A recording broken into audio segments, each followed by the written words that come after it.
And so what is the process like for academics? Because most academics, to my understanding, I could be wrong here, but most academics tend to move a little quite a bit actually at the like early career and then Mm. kind of settle and stay. So what what what is your take on transitioning like later in your career, kind of at your peak? You know, you have books coming out and you're established. What is that transition like?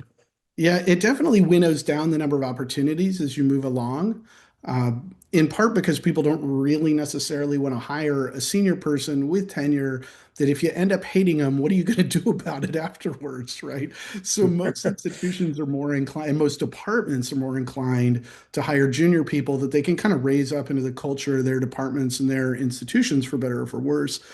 Um, in my case, one of the things Knox happened to be kind of looking for at the time was some senior leadership, but also the endowed chair position um, doesn't Right. necessitate that. Sometimes you hire someone at a junior level and then you kind of raise them up through the ranks, but it enabled and allowed that. Um, Moving at a senior level is definitely an interesting thing, right? Because when you spent 20 years somewhere, you know everybody, everybody Yeah. knows you. Yeah. And when, for example, you want to try something new, in my case, I had the kind of social cachet that said, this is what I want to try. And people go, oh, well, Geraci's all right. He's been doing things for a long time around here.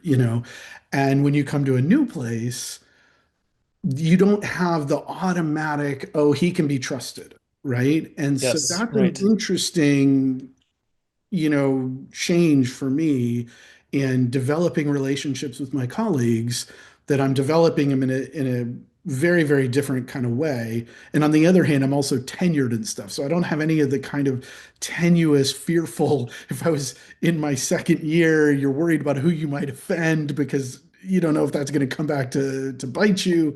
And in my case, I Yeah. don't have to have those worries. I just want good collaborators to bring things together. And that means, hey, this is who I am. And here's why I think this is a good idea for us to do together. And so it's definitely a different experience to be at a different, to have moved at this point in my career.